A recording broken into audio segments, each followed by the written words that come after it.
Graça e paz, queridos irmãos, da paz do nosso Senhor e Salvador Jesus Cristo. Mais uma vez estamos aqui para juntos nós cultuarmos ao nosso Deus neste culto de oração. E nós gostaríamos de meditar sobre o tema restauração, que foi o tema proposto pela liderança durante o mês de outubro. Essa noite nós estaremos falando um pouquinho sobre restauração dentro do livro do profeta Ageu. Livro pequeno, lá nos profetas menores, nós estaremos compartilhando com os irmãos sobre a reedificação do templo. Gostaria que vocês cada um abrisse sua Bíblia, lá no livro então do profeta Ageu, no capítulo 1.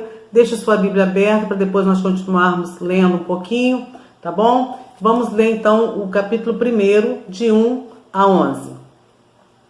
No 2º ano do rei Dario, no 6º mês, no 1º dia do mês, veio a palavra do Senhor por intermédio do profeta Ageu a Zorobabel, filho de Salatiel, governador de Judá, e a Josué, filho de Josadaque, o sumo sacerdote, dizendo: Assim fala o Senhor dos Exércitos. Esse povo diz: Não veio ainda o tempo em que a casa do Senhor deve ser edificada. Veio, pois, a palavra do Senhor por intermédio do profeta Ageu, dizendo: Acaso é tempo de habitardes vós em casas apaineladas, enquanto esta casa permanece em ruínas? Ora, pois assim diz o Senhor dos Exércitos: Considerai o vosso passado. Tendes semeado muito e recolhido pouco. Comeis, mas não chega a fartar-vos. Bebeis, mas não dá para saciar-vos. Vestivos, mas ninguém se aquece. E o que recebe salário, recebe-o para pô-lo no saquetel furado. Assim diz o Senhor dos Exércitos: Considerai o vosso passado. Subi ao monte, trazei madeira e edificai a casa. Dela me agradarei e serei glorificado, diz o Senhor. Esperaste muito, e eis que veio a ser pouco. A esse pouco, quando trouxeste para casa, eu com um assopro o dissipei. Por quê? Diz o Senhor dos Exércitos: por causa da minha casa, que permanece em ruínas, ao passo que cada um de vós corre por causa de sua própria casa. Por isso os céus sobre vós retêm o seu orvalho, e a terra os seus frutos. Fiz vir a seca sobre a terra e sobre os montes, sobre o cereal, sobre o vinho, sobre o azeite e sobre o que a terra produz, como também sobre os montes, sobre os animais e sobre todo o trabalho das mãos. Oremos, meus irmãos. Pai, tão grande amor Tu tens por nós, ó Deus, por estarmos aqui nesta noite, Senhor, protegidos por Ti, guardados por Ti, mais uma vez para estarmos, ó Deus, compartilhando da Tua palavra. Senhor, que o Senhor possa, Deus querido, nos esvaziar, Senhor Deus, do eu e colocar, ó Deus querido, o Teu Espírito Santo sobre as nossas vidas. Fala conosco, Senhor, que o Senhor possa, Senhor Deus, estar nos alertando, ó Deus, nos mostrando, Senhor, a Tua vontade sobre nós. Senhor, a Tua palavra diz que o Senhor sabe que pensamentos tem sobre nós e nós não entendemos. Pensamentos de paz, ó Deus. O Senhor nos entende, o Senhor nos conhece, o Senhor está sempre zelando por nós. Por isso, Senhor, alcança os nossos corações neste momento. Ajuda-nos, ó Deus, a ouvir a Tua voz. Abençoa a Tua igreja, Senhor, que cada lar nesse momento, Senhor Deus, esteja recebendo da Tua graça. Muito obrigada, Senhor Deus, por estar conosco. Muito obrigado por não desistir de nós. Nós choramos em nome de Jesus. Amém. Pois bem, irmãos, nós estamos meditando, então, sobre restauração, sobre a reconstrução, consertar, restabelecer o que foi destruído. E às vezes nós paramos para analisar por que esse tema, restauração. Por que esse tema Deus nos deu neste momento?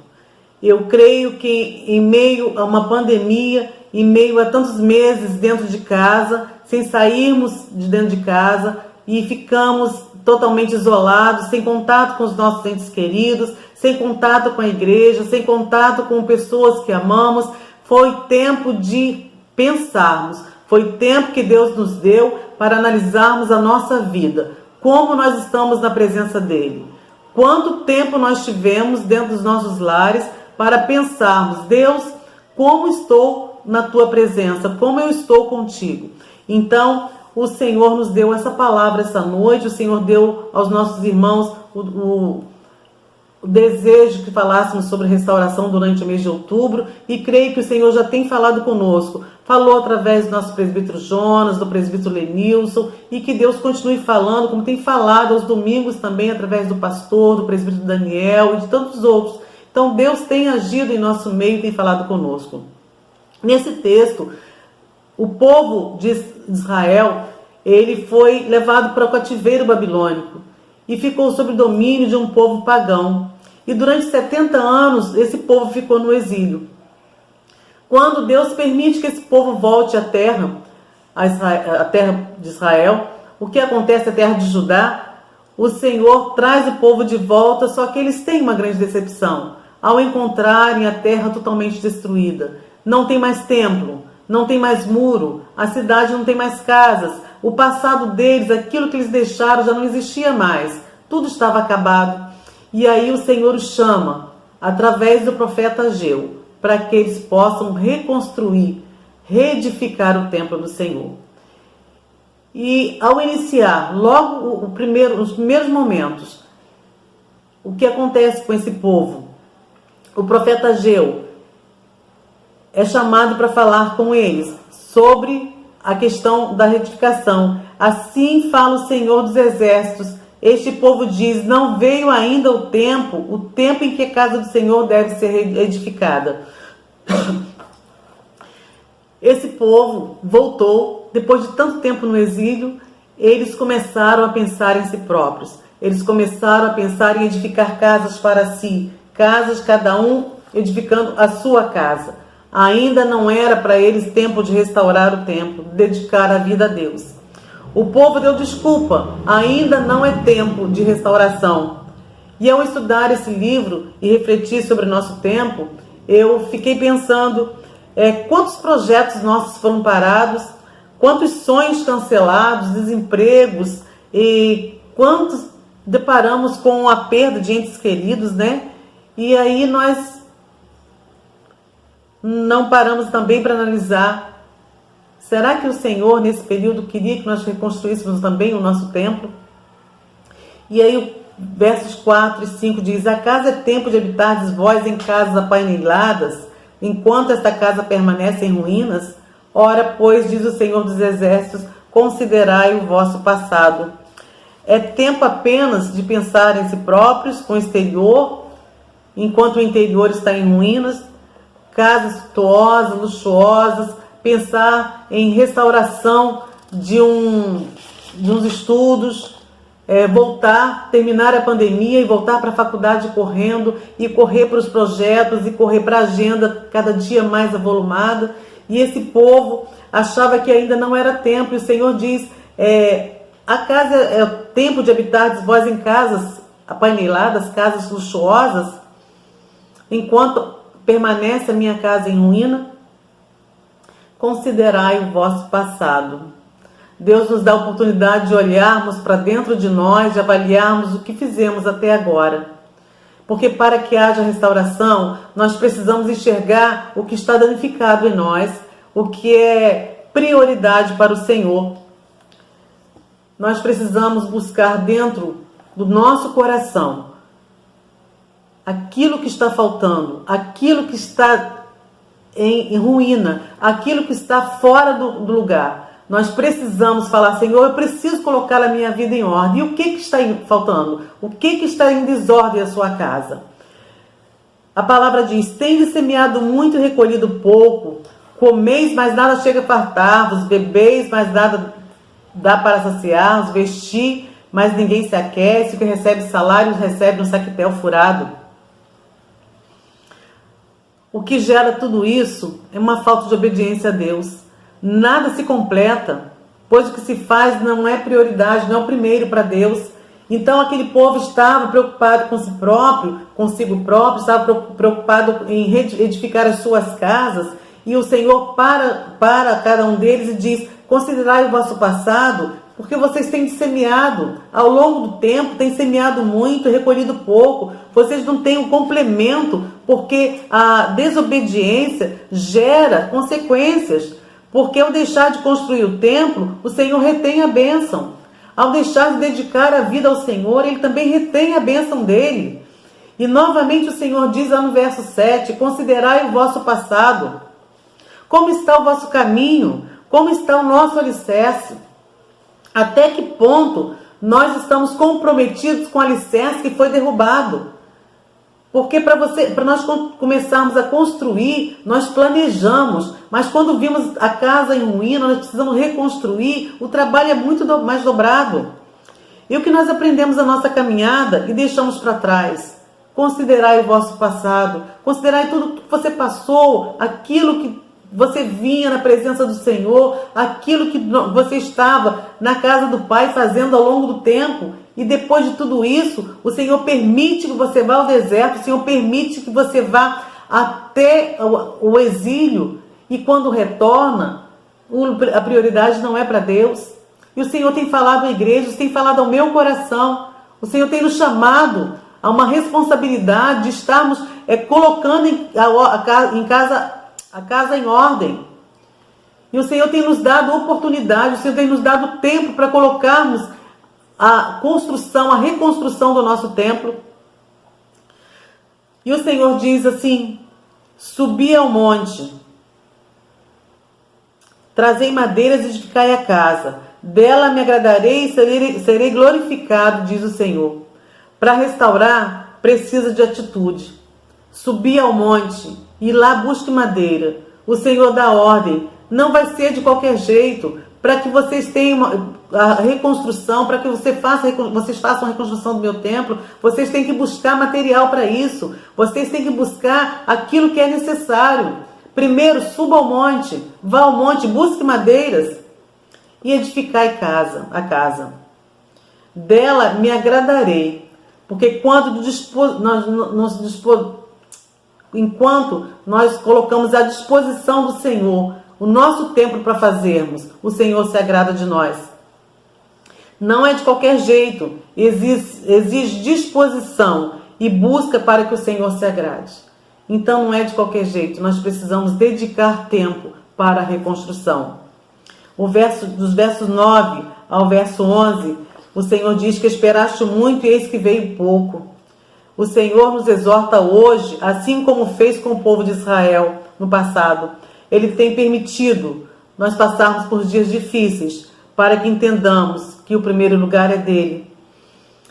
Quando trouxeste para casa, eu como um assopro dissipei. Porque, diz o Senhor dos Exércitos, por causa da minha casa que permanece em ruína, ao passo que cada um de vós corre por causa de sua própria casa. Fiz vir a seca sobre a terra e sobre os montes, sobre o cereal, sobre o vinho, sobre o azeite, sobre o que a terra produz, como também sobre os montes, sobre os animais e sobre todo o trabalho das vossas mãos. O Senhor tem nos chamado, o Senhor tem nos mostrado que Ele quer a prioridade, Ele quer o primeiro lugar. Porque o primeiro lugar é dele, a soberania é dele, o poder é dele, o domínio e o controle está em suas mãos. Ele derriba, ele concede novamente, ele governa a minha e a sua história. O Senhor, ele governou a história do povo de Israel. O Senhor esteve com aquele povo, o povo desobedeceu e o Senhor deixou vir o exílio, mas o Senhor também os chamou de volta e mesmo quando retornam, não há obediência, não há aquilo que o Senhor queria, que era dedicação à sua obra. E o Senhor nos chama nessa noite para dizer a mesma coisa. Eu sou o dono, eu tenho o domínio, eu faço todas as coisas, o controle está em minhas mãos. Por quase 7 meses de pandemia, que nós ficamos à mercê de estarmos sozinhos dentro de casa, de não sabermos para onde irmos, de não sabermos como ficará nosso trabalho, nosso emprego, como ficará a nossa vida daqui para frente, como será o amanhã. E aí o Senhor diz para nós, o governo está nas minhas mãos. Se eu não quiser que a pandemia passe, não vai passar, mas eu permito que ela aconteça. O Senhor permite para que nós possamos avaliar o que é a nossa vida. É um sopro, é muito rápido, tudo passa muito depressa. Então é tempo de reconstruir, é tempo de recomeçar, tempo de deixar a nossa vontade de lado e fazer a vontade de Deus. Tempo de saber que o Senhor nos provou durante esses meses, que nós precisamos estar debaixo do jugo dele, porque ele governa todas as coisas. E logo em seguida vem os versos 12 até o verso 15, que fala sobre o povo atender a voz do Senhor.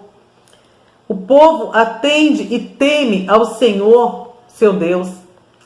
O profeta Ageu disse a eles: eu sou convosco, o espírito de Zorobabel, o governador de Judá, o espírito de Josué, o sumo sacerdote, como o espírito restante do povo foi despertado, e eles se puseram a trabalhar. E quando eles se põem a trabalhar, vem o capítulo 2 que diz a glória do segundo templo. E lá em Esdras, no capítulo 3, verso 12, diz: porém muitos dos sacerdotes e levitas e cabeças de família já idosos que viram a primeira casa choraram em alta voz quando à sua vista foram lançados os alicerces dessa casa. E lá no capítulo 2 diz, no verso 3: quem dentre vós que tenha sobrevivido contemplou esta casa da sua glória? E como a vedes agora? Não é como nada aos vossos olhos? Os homens de mais idade, as pessoas que já tinham visto a glória do templo, do primeiro templo, eles estavam chorando, porque aquilo que estava sendo edificado era muito pequeno, em vista da glória daquele templo anterior. Só que eles estavam com o coração preso ao passado e não conseguiam ver que Deus faria grandioso o momento do segundo templo. Era a glória que estava por vir, era a glória que encher esse templo. Não devemos parar para lamentar, chorar pelo que passou, porque não é tempo de choro, não é tempo de estarmos parados pensando um saudosismo do passado. É tempo de reconstruirmos agora, é tempo de recomeçarmos agora, é tempo de nós agirmos agora. Aqueles levitas, aqueles anciãos, eles choravam porque queriam a glória da primeira casa. E o Senhor usa Ageu para falar a eles que naquele momento o Senhor estaria com eles e que eles não chorassem, que eles parassem e analisassem que a glória da segunda casa seria bem maior. Em 1 Coríntios 2,9 diz: nem olhos viram, nem ouvidos ouviram, nem jamais penetrou no coração humano o que Deus tem preparado para aqueles que o amam. Deus tem preparado algo grandioso para as nossas vidas, assim como Ele fez com o povo de Israel, assim como Ele fez com aquele povo que primeiramente Ele exortou, primeiramente Ele chamou, porque eles não estavam dando prioridade a Ele, assim como Ele chamou aquele povo e mostrou que a glória viria, Ele tem mostrado para nós também. Nem olhos viram, nem ouvidos ouviram. Olha o que Paulo diz: nem penetrou em coração humano que Deus tem preparado para cada um, para aqueles que o amam. Ele tem mais daquilo que pensamos. Se nós estamos com o nosso templo caído, se nós estamos precisando de restauração, nós precisamos sonhar com aquilo que Deus tem para nós e que nós não imaginamos. A glória dele é muito maior do que aquilo que nós já experimentamos. O que Deus tem preparado para nós, igreja, é muito mais. Nós precisamos estar nos aproximando mais de Deus. E lá no verso 4 diz assim: ora, pois, ser forte, Zorobabel, diz o Senhor, e ser forte, Josué, filho de Josadaque. Ser forte, diz o Senhor, e trabalhai, porque eu sou convosco, diz o Senhor dos Exércitos. Irmãos, olha o que tem a ver essa promessa, com quem tem a ver essa promessa?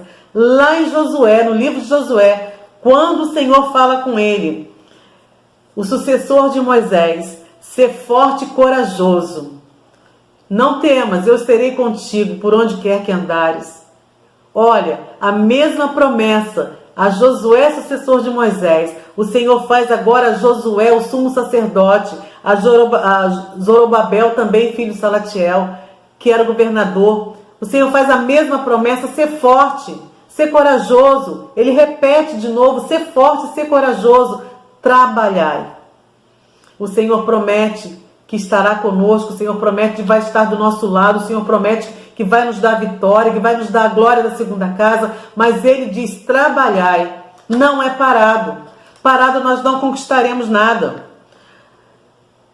A palavra de Deus nos garante que Ele estará conosco todos os dias até a consumação dos séculos. E estar todos os dias, em todos os momentos, em todos os minutos, em todas as horas, em todos os segundos, Ele estará conosco até a consumação dos séculos, até o dia que Ele nos chamar, até o dia que Ele mandar o Senhor Jesus buscar a sua igreja. Ele vai cuidar de nós. Nós não precisamos temer, porque Ele vai nos reconstruir, mas nós precisamos trabalhar.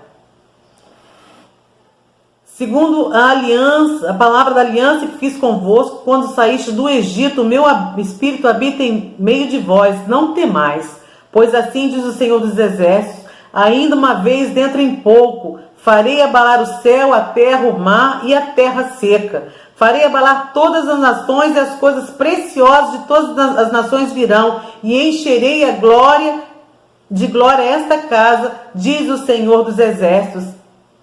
O Senhor promete a Zorobabel e a Josué, o sumo sacerdote, o mesmo que prometeu a Josué, mas também o mesmo que promete a nós. E ele diz, eu sou dono do ouro e da prata. Ele fala, minha prata, meu é o ouro, diz o Senhor dos Exércitos. Eu sou o dono da riqueza. Eu sou o Senhor de tudo. Conte comigo. Para construção, é só me buscar. Para construção, é só contar, porque eu sou o dono de tudo.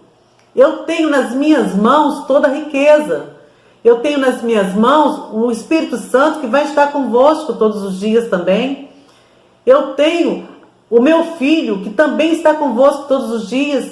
O Senhor Deus, Ele nos prometeu, Ele estaria conosco todos os dias até a consumação dos séculos. Por quê? Porque o Senhor Jesus, ao subir aos céus, Ele disse, estarei deixando convosco o Espírito Santo Consolador. Então nós não estamos sozinhos em nenhum momento. Ao buscarmos o Senhor, o Deus Pai, Deus Filho, Deus Espírito Santo, eles estarão conosco. A Trindade Santa está conosco. E neste lugar darei paz, diz o Senhor dos Exércitos. A glória desta última casa será maior do que a da primeira, diz o Senhor dos Exércitos. E neste lugar darei paz. Ele dará paz por quê? Porque nesta casa, nesta nova casa, nesse novo templo, a última glória, a glória dessa última casa, ela será invadida, porque o Filho do Homem estará nessa última casa. O Senhor Jesus veio para habitar na nossa casa, na casa espiritual, não é mais na velha casa. Nós nascemos de novo através do sangue de Cristo.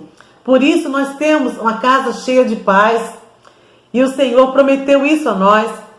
E lá em Efésios 2, 13, 14 diz assim, mas agora em Cristo Jesus, vós que estáveis longe, fostes aproximados pelo sangue de Cristo, porque Ele é a nossa paz, o qual de ambos fez um.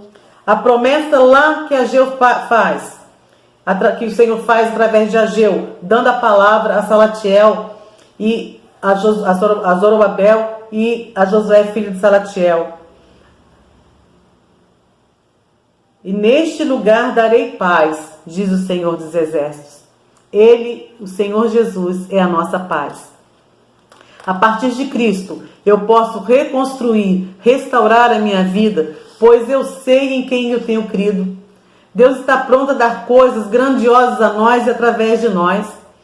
Olhando para o autor e consumador da nossa fé, nós vamos buscar uma vida de santidade e uma vida de proximidade com o Pai. E o que você precisa restaurar? Como está a sua vida?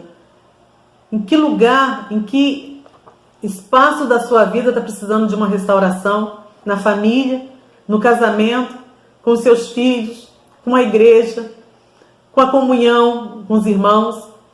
Nós precisamos buscar a restauração para as nossas vidas. Deus nos chama para restaurarmos a nossa vida, assim como fez com o povo de Israel. Assim como Ele fez com Elias quando ele estava lá dentro da caverna. Ele chama Elias para que Ele restaure Elias ali. Assim como Ele fez com Pedro. Pedro negou o Senhor Jesus. Mas o que o Senhor Jesus fez ao chamar Pedro? Pedro se arrepende e ele diz: Pedro, apacenta as minhas ovelhas.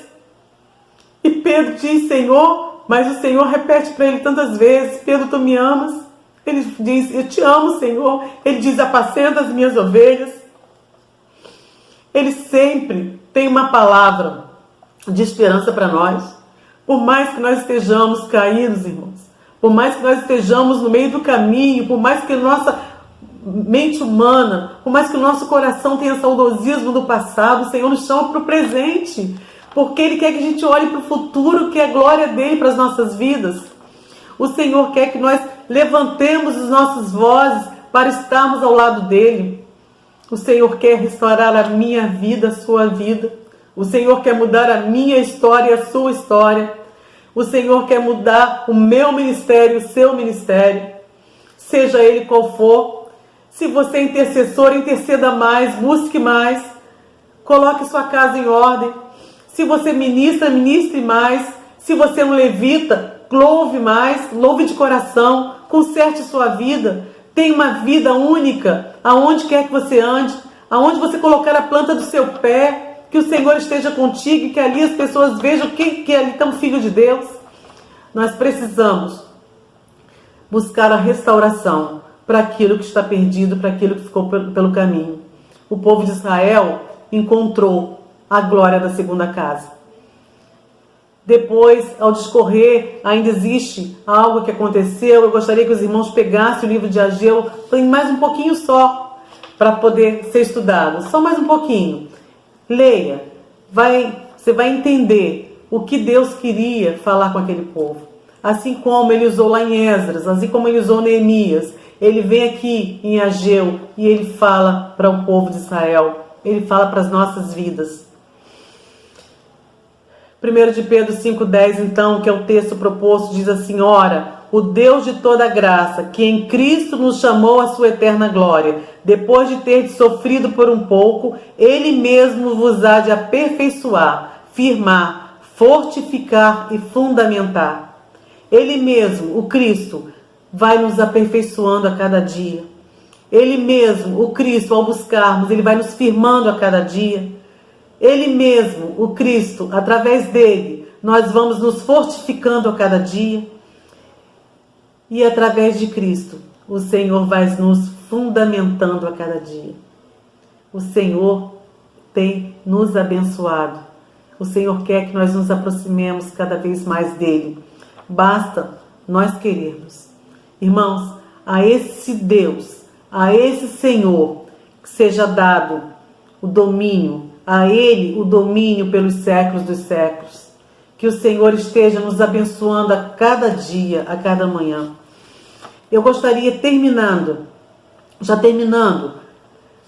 de ler um livro de Gotas da Alegria para a Alma, do Hernandes Dias Lopes, que diz assim: o povo de Judá não ouviu os profetas de Deus para que se arrependesse de seus pecados. Andou após outros deuses e se corrompeu moralmente. O resultado foi o amargo cativeiro babilônico. O povo foi arrancado de sua terra, perdendo seus bens, sua liberdade, sua pátria e suas famílias. Tornaram-se escravos em terra pagã. A disciplina, embora severa, visava restaurá-los e não destruí-los. O cativeiro durou 70 anos, então a cura brotou sem detença. Deus lhe abriu a porta do cativeiro e os portais da graça. A restauração passaria pela oração e pelo quebrantamento. O povo buscaria Deus de todo o coração e Deus ouviria e mudaria sua sorte. Não há Deus como o nosso, que se compadece de seu povo. Ele disciplina seu povo para não destruí-lo mais, mas para restaurá-lo. A disciplina é amarga, mas os seus frutos são doces. A disciplina não é castigo cruel, é amor responsável. Quando o povo se voltou para Deus, Deus se voltou para o povo e levou de volta à terra. Ele é o Deus da restauração. Não importa quão profunda tenha sido a sua queda ou quão longe você esteja de Deus. Ele pode restaurar sua sorte, colocá-lo novamente de pé e conduzi-lo em triunfo.